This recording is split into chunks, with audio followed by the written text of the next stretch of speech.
काका खडे राहू द्या काका। ही दक्षिण भारतातली अतिशय प्रसिद्ध अशी यात्रा आहे।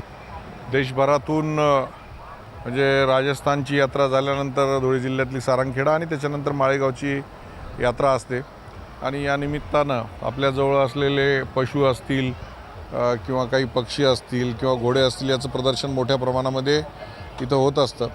आज खंडेरायाच्या दर्शनाला आलं आहे आणि दरवर्षीप्रमाणे माझ्याकडची जी काही घोडे आहेत या अश्व इथं प्रदर्शनामध्ये आणलेले आहेत आणि या निमित्तानं ग्रामीण भागातल्या जनतेला एक विरंगुळा आणि एक वेगळेपण या जत्रेच्या निमित्तानं सर्वांना पाहायला मिळतं।